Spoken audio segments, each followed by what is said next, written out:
El 10 de diciembre de 2023, la Argentina celebra 40 años de democracia ininterrumpida, un hecho único en la historia del país. Cada década y cada presidencia tuvo un rasgo que la marcó y la hizo única, y eso es lo que te vamos a mostrar desde Perfil, la mirada social que cambió con cada renovación de mandato. El primer presidente que inauguró el ciclo democrático tras una sangrienta dictadura de 7 años fue el radical Raúl Alfonsín, en 1983. Ahora, Alfonsín. Entremos juntos a una Argentina en la que va a ser más importante la enseñanza primaria obligatoria que el servicio militar obligatorio. El hombre fuerte de la Unión Cívica Radical se impuso con el 51% de los votos por sobre el peronista Ítalo Luder, y el 10 de diciembre se sentó en el sillón de Rivadavia. La presidencia del padre de la democracia estuvo atravesada por un fuerte espíritu de justicia que posibilitó el informe CONADEP, el juicio de las juntas e inclusive la victoria en los premios Oscar de la historia oficial. Caída la dictadura, la sociedad argentina comienza a liberarse al no sentirse peligrosamente observada por los militares que en su afán controlador habían atacado la cultura al censurar libros, películas, revistas y canciones. En 1982, Charly García y Spinetta publican 3 álbumes cada uno, y en 1986 la selección de fútbol campeona del mundo festeja en el balcón de la Casa Rosada junto a multitudes de manera más descontracturada que en el campeonato de 1978. Argentina 3-2, Argentina es el nuevo campeón del mundo 1986. Se lo merece esta selección, se lo merecen esos muchachos, se lo merece. La inestabilidad económica, los 13 paros generales y el levantamiento militar de Semana Santa fueron debilitando al presidente, quien finalmente adelantó las elecciones. Así, en 1989 comenzó la década del peronista riojano Carlos Saúl Menem.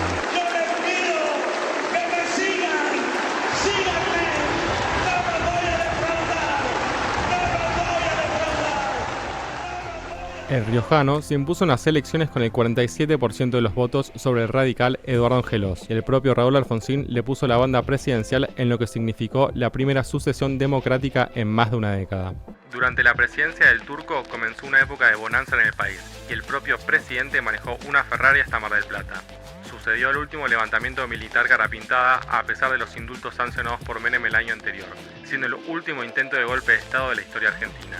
El país se vio afectado por primera vez por ataques del terrorismo internacional con bombas a la embajada de Israel y el atentado a la AMIA. El plan de convertibilidad de Cavallo facilitó la reelección al caudillo riojano. En 1995, Menem se impuso con casi el 50% de los votos, ampliando el margen de victoria de 1990 y dejando en el segundo lugar a José Octavio Bordón, del Frente País Solidario, y el UCR en tercer lugar. Todos juntos para hacer una Argentina grande, con un pueblo feliz. Todos juntos, hermanas y hermanos, a triunfar, a triunfar, a triunfar. Las segundas partes no son buenas, dice un refrán, y no fue la excepción para el nacido en Anillaco, que fue perdiendo credibilidad tras los escándalos por la compra-venta de armas a Croacia y Ecuador, el caso de corrupción de la liberal María Julia de Sogaray y el estallido de la fábrica de armamento militar en Córdoba. La década menemista será recordada por muchos como una era de ensueño, de pizza y champagne, y de poder comprarse una casa. Mientras que los sectores más populares verán el otro lado de la moneda de las privatizaciones y el desempleo. El país recibió infinidad de artistas internacionales y muchos pudieron viajar por el mundo favorecidos por el 1 a 1 con los dólares. Otros millones recordarán haber perdido una casa y tener que realizar colas de varias cuadras para dejar un currículum en el negocio. Las noches durante los 90 se volvieron largas y llenas de estrellas del espectáculo o el deporte que uno podía encontrarse si iba al lugar indicado. En 1999, las urnas dieron ganador al radical Fernando de la Rúa por sobre Eduardo Duhalde. Dicen que soy aburrido. Aburrido. ¿Será que no manejo Ferrari? ¿Será para quienes se divierten mientras hay pobreza? No quiero un pueblo sufriendo mientras algunos pocos se divierten. Quiero un país alegre. Quiero un pueblo feliz. El cordobés llegó bajo el signo de la Alianza, una coalición política que centró su campaña en la firmeza, la seriedad y la honestidad para diferenciarse de su antecesor. Pero el primer escándalo estalló con la renuncia del vicepresidente Carlos Chacho Álvarez, denunciando hechos de corrupción en el Congreso, y luego se sumó la debilidad de la economía, los paros y las revueltas sociales que terminaron en la instauración del estado de sitio. Compatriotas, culmina un día difícil. Han ocurrido en el país hechos de violencia que ponen en peligro personas y bienes y crean un cuadro de conmoción interior. Quiero informarles que ante eso he decretado el estado de sitio en todo el territorio nacional e informado al honorable Congreso. Lo que siguió fue el ya célebre helicóptero en el que abandona la Casa Rosada. Allí se va el expresidente Fernando de la Rúa. La Argentina bate un récord de asunción y renuncia de 5 presidentes en una semana. La papa caliente que había dejado la alianza termina con Eduardo Duhalde frente al Ejecutivo. El corralito, el corralón y la frase para la posteridad. El que depositó dólares recibirá dólares. Las urnas post-crisis llevaron a un balotaje a Carlos Menem y al santacruceño Néstor Kirchner, quien logró acceder a la Casa Rosada con el 22,25% de los votos y luego de que el riojano se bajara de la competencia. Era muy difícil ser candidato en esta elección por la bronca de la gente con la política, había que jugarse, había que exponer sus ideas, había que ponerlas sobre la mesa y realmente creo que todos los que compitieron lo han hecho. Yo con algunos tengo diferencias muy profundas, pero realmente quiero felicitar a todos aquellos que tuvieron una clara conciencia cívica.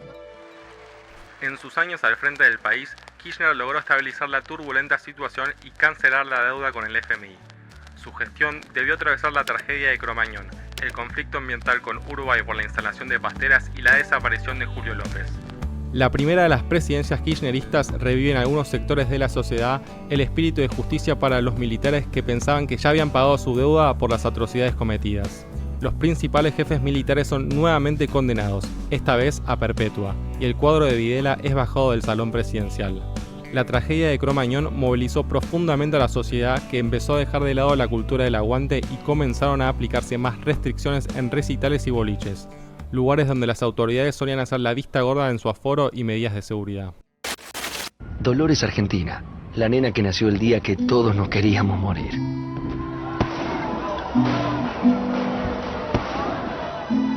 ¿Sabes lo que es tener una Argentina que crece todos los días un poquito? Sí sabes, porque la hacemos juntos. Cristina, Cobos y vos. En 2007, Cristina Fernández de Kirchner es elegida como continuidad del proyecto de su esposo y se convierte en la primera presidenta mujer electa en el país, y junto a Néstor el primer matrimonio que se pasa el bastón presidencial.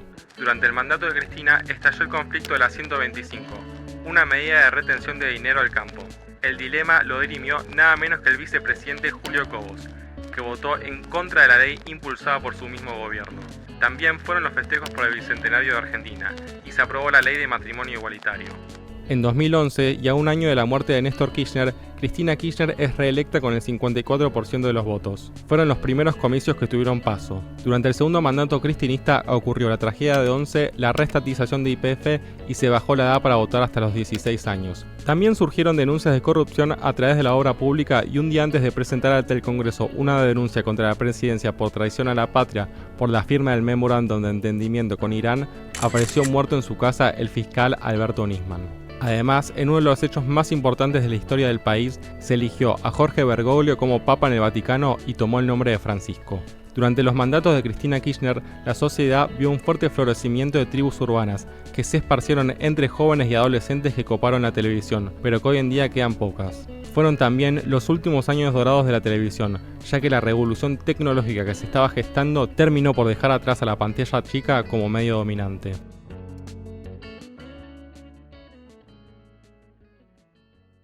Hace ya un tiempo nos quieren hacer creer que estás de un lado de la vereda o estás del otro. La oposición o el oficialismo. Kirchneristas o antikirchneristas. La Argentina del O es la que nos separa. La Argentina del I la que nos une. Y lo que necesitamos para poder vivir mejor es estar unidos. Cambiemos. En 2015 las elecciones las ganó Mauricio Macri contra el candidato del oficialismo Daniel Scioli.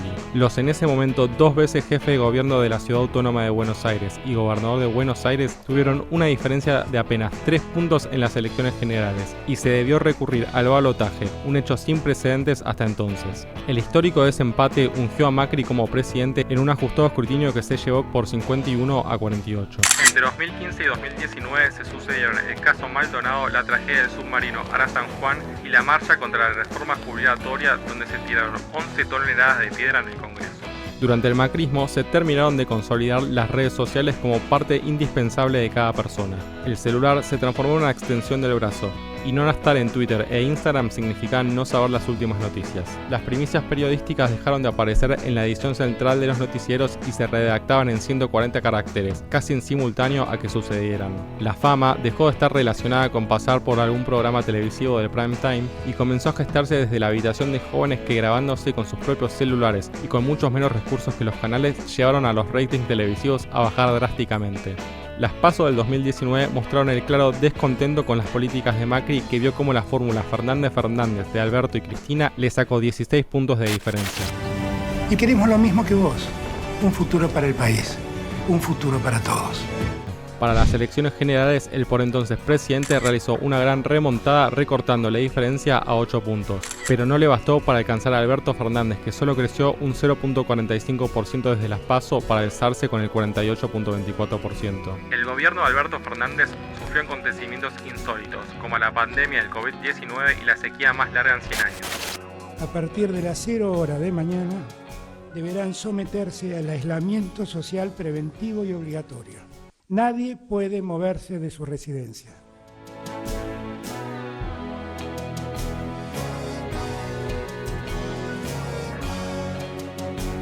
Hubo también alegrías, como la victoria de la selección argentina de fútbol en el Mundial y la Copa América.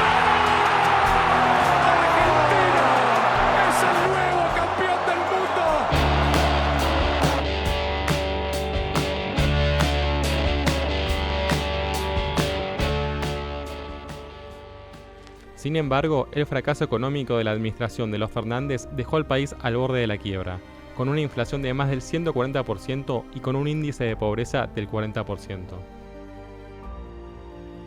La verdad que no da para más, es para rajarse. No te hagas problemas, vamos a buscar otra salida, una salida más libre.